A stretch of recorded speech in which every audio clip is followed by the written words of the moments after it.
All right, welcome to I Finance Mortgage. I have Harvey Vargas here with us with First Team Good Real morning. Estate. How are you? Doing good. I'm All doing really good. right. I'm so happy that you can join me today. Yeah. Just kind of get started here. How long have you been in real estate? And then kind of what got you started into it?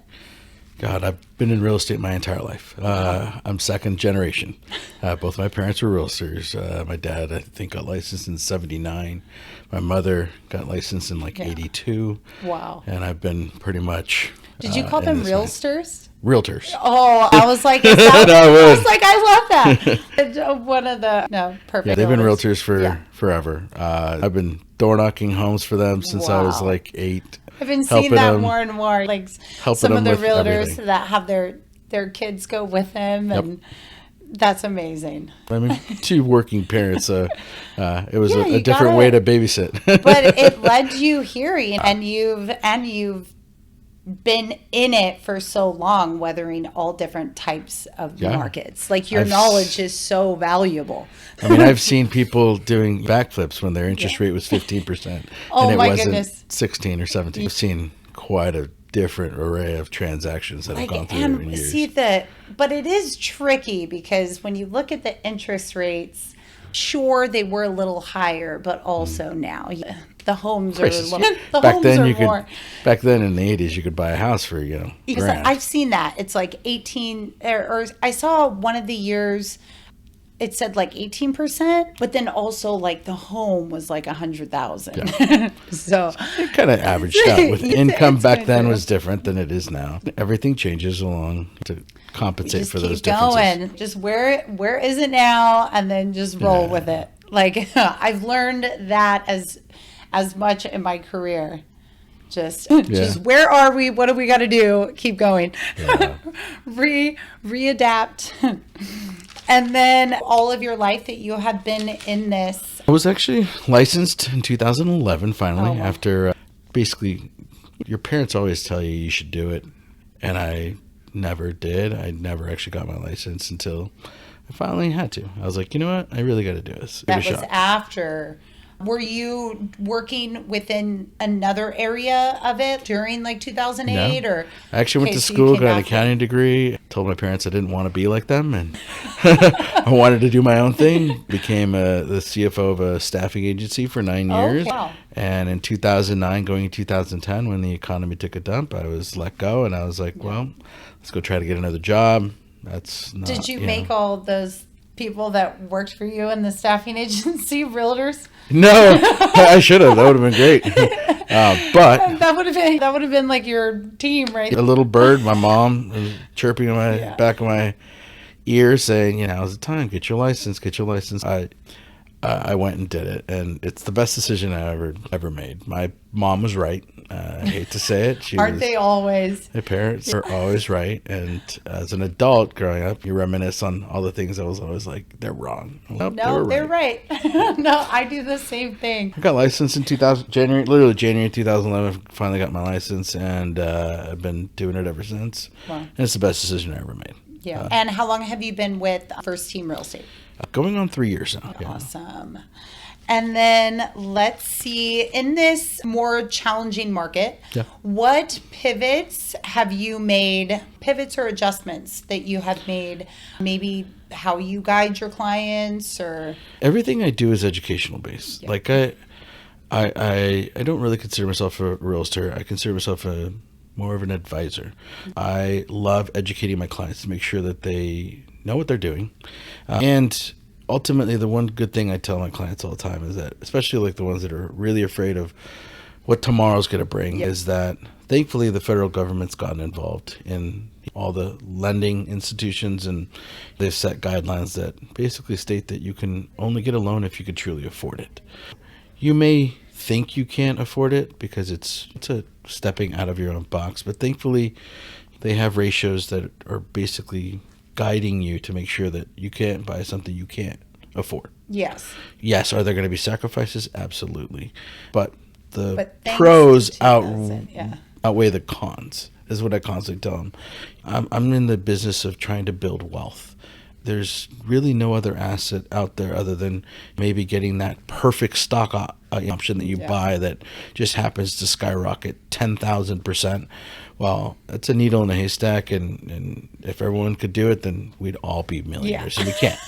But that's real estate's one asset that definitely will grow more than most people's income. People sometimes will say, like, I'm just going to wait and I'm going to save. Well, if you try to save, let's just say you can make $10,000 a month. How much of that is going away in your daily expenses? How much can you truly save where the asset you buy now today could actually grow way faster than that? 50, especially after like 2021, there's a lot, even now, like the appreciation if somebody got in a house a year and a half, that they just constantly have already been shifting up. People have doubled their home investments. Some have even tripled them in the last 10 years. You think about that. What other asset could you buy that could make you $1 million in 10 years? Yeah. Real estate can do that. That's why I tell everyone, buy now, buy what you can. Don't try to go crazy. Yeah. That's where the fear kind of gets there, but buy what you can afford.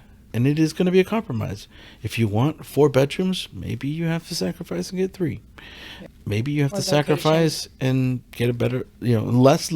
I always tell people don't buy a bad location, because that ultimately sometimes can lead to, more nightmares than you want to deal with. But that's a good buy the crappiest house in the nicest neighborhood. Yeah. Maybe if you can't afford $1 million, well then buy one for $600,000 and turn it into $1 million. It might take you 10, 15 years to do it.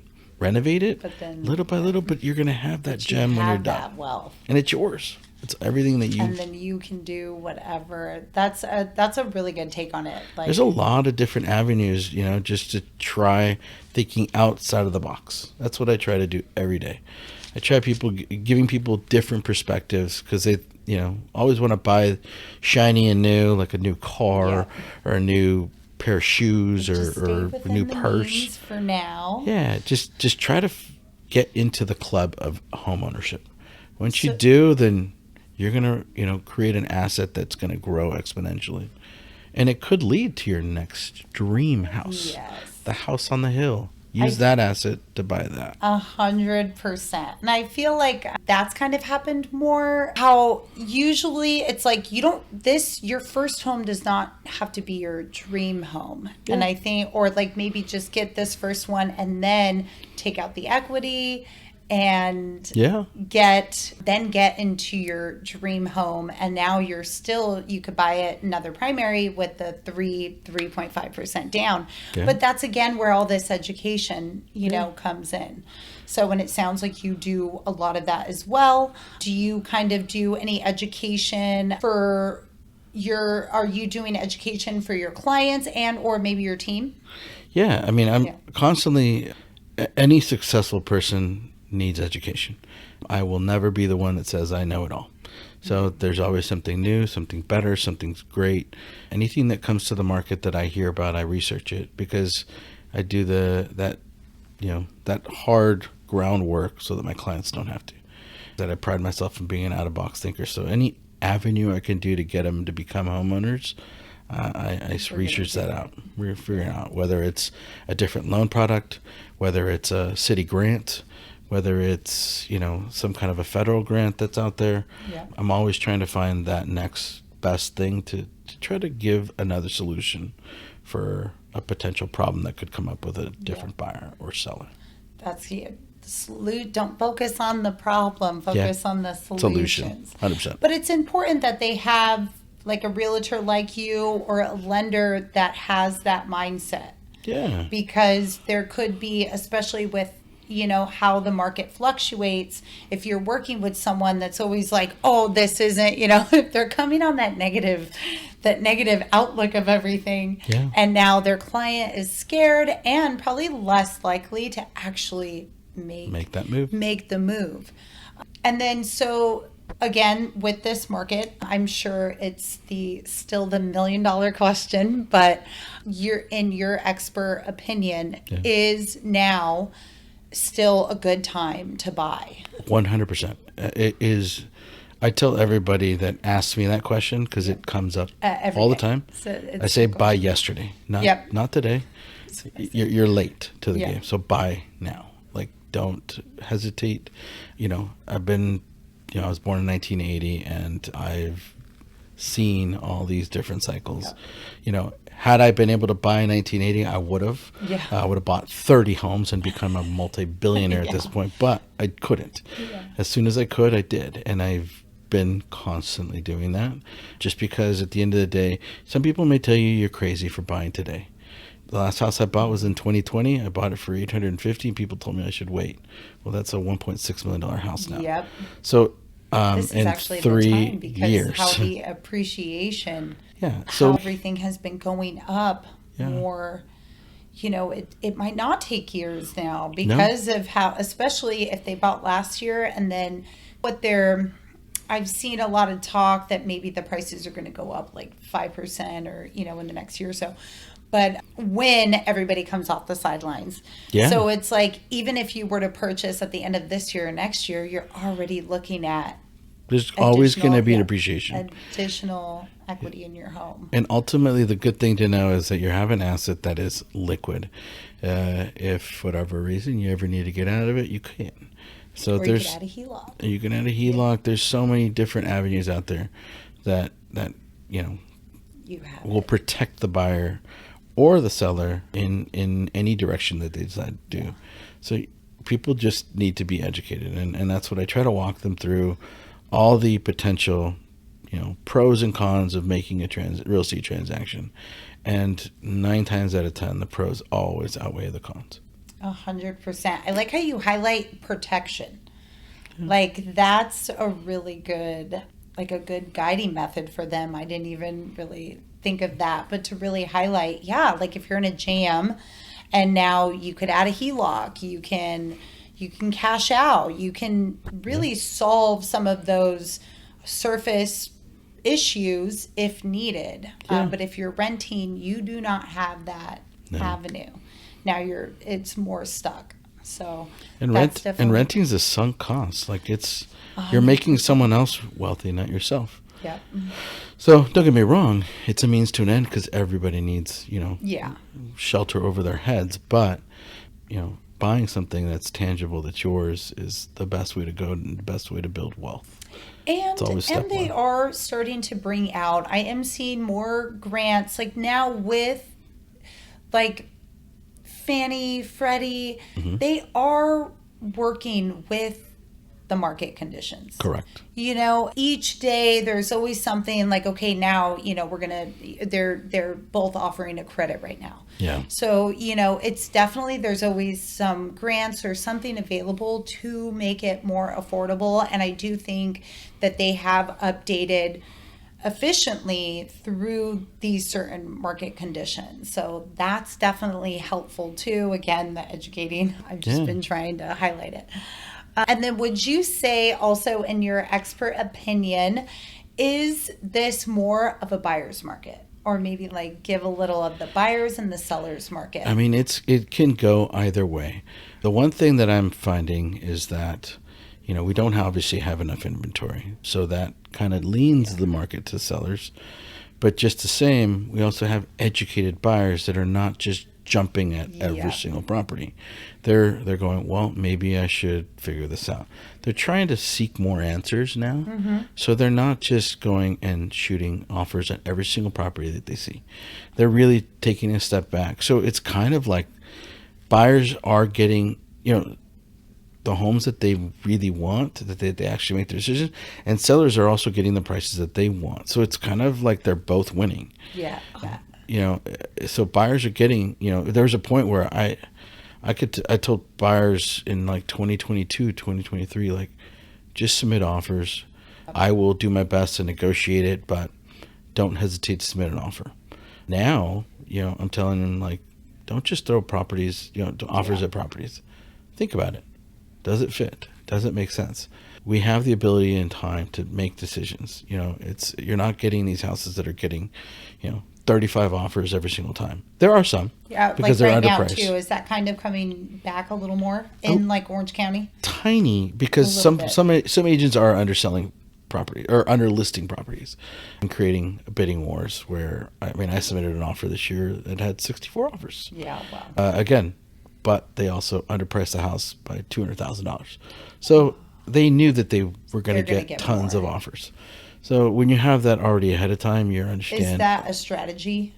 Not one that I recommend. Okay. I think it's nightmare. I mean, don't get me wrong, the market will always dictate the price, but I just don't think that that's really necessary. Yeah, what would a reason be to kind of like maybe if it was more seller motivated that they just had to? It could be court mandated. It could be. There's so many different avenues. You don't know. Every single person in the world doesn't have the same story. We really don't know what the dynamic is. I mean, I just recently showed a house that they literally had one weekend to sell the house, so they underlisted it by almost $250,000. Which even in this price point was almost $2 million. It sold for almost $1.9 million. They listed it for 1.7. So that's it. Doesn't. It's not like just lower price properties. It's everywhere. So it's all dynamics of what that transaction has to look like. So I understand why they do some things sometimes that are crazy and create these giant bidding wars. So it's kind of hard to dictate a particular reason. Everyone has a different story. Yeah. Unfortunately. Those unique situations. Yeah. We run into. I mean, I had one house last January that I had to sell it in 1 week, and I had from the time I listed it to the time I had 10 days for it to go into foreclosure auction. So I had to have it under contract to be able to extend the foreclosure sale. So I obviously underlisted it to get multiple offers and got it sold in 3 days. Okay. But I had 10 days to do it. Otherwise, I would have lost the house. I would have lost their transaction. My sellers would have lost the home to a foreclosure. But again, in that moment, taking a little less than to losing it all is definitely like the way to go. And ultimately, it got bid up. So, I took a very aggressive strategy because I had to, but I ended up winning for the seller. They got to sell their home. They got to leave with equity. And the buyers paid market value for that home. Wow. In 3 days. That's good. Yeah. And for your sellers, so, we have lower inventory right now. Yeah. Usually what we've been seeing is a lot already, they don't want to move their interest rate. So if they still maybe to sell now, their payment might go up. So how do you kind of guide them as your sellers in this market? Like, do you see a lot of them waiting? Unfortunately, the majority of the sellers that I have are currently life events have happened. Okay. There's not a lot of sellers out there that are just basically saying, "Yay, let's sell." I'm seeing a lot of downsizing. So elderly that need a smaller home, so they're going to sell their current home. They don't need 4,000 square feet. They're empty nesters. In retirement, it's a lot of house to clean. So they're going to go down into a 2-bedroom condo, or they maybe want to go into like a senior living, 55 and older for the social aspect of it. So they're going to get rid of their giant house on the hill and go downsize into something that's manageable, single level, so they don't have to deal with stairs anymore, things like that. Unfortunately, you have divorces. Divorces cause another rift in having to sell. Deaths are another reason why people sell. So you're dealing with probate sales. You're dealing with trust sales if they were smart. Because I tell every single person when you buy a house, create a trust. Yes. Do not buy a house. We have just been going over that as well. Create a trust. The importance. So, not only am I always, selling homes, I'm constantly trying to educate my buyers that, okay, your job as a buyer is not just to purchase a home. It's also to be a responsible buyer. Create a trust to protect your inheritors, your next of kin. Tomorrow's not promised. Yeah. It's a gift. So you have to protect the people, So it doesn't have to go through probate and people end up losing, 20-30% of their estates to attorney fees and court fees and all of this. And I've been here. That has been a hot topic right now. Yeah. That I've been focusing on. Again, I wasn't too aware. That's why I'm so glad that people are educating now, Important. But absolutely, I hear that, yeah, it's like sad that they can lose a lot of it. And it's like all you needed to do was, kind of get that trust set up to really protect it. The average cost for a trust is around maybe $200 to $2,500, something like that. Yeah. And for like ever. That'll protect hundreds of thousands of dollars. Yes. And it's definitely worth that. But again, I just think it's, things just weren't always being educated or guided around. And I've been seeing that a lot more, that now everyone's kind of sticking more together, and it's like all angles. So it's not just like get the home. It's like, no, let's get the home and let's get it protected. And let's get a lender that we all like. Like now it's almost like these past few years have been a little like survival mode, that it's like, look, we need to make sure that everything is protected, everybody is on the same page. And have you seen that a lot too? Like now working with lenders, like just at more of a team vibe. Yeah. I mean, ultimately we're all working together for the same cause. We want to protect the buyer so that they, ultimately make good, educated decisions to make a strong, successful purchase. And then we're also, after that, we have to teach them to be good homeowners. So, it goes with a lot of different things, like I said, like the trust, even teaching them, how to maintain their house, because they forget, step one is buying the home. Okay, great. Now you got to furnish it. You got to then, maybe you have to renovate it, trying to give them adequate tools, because there's a lot that goes into a home. Something breaks, what are you going to do? Get them a home warranty policy, making sure that it's an ironclad home warranty policy that's going to get them, the services they need. Set them up for success. The major appliances are going to be protected for the first year, 13 months. So, I mean, there's a lot of little intricacies. Your home warranty policy will rekey your house. People don't even know that. Now you have a brand new, fresh house that's rekeyed. No one else has a key to that. It's yours for $85. It's a no-brainer.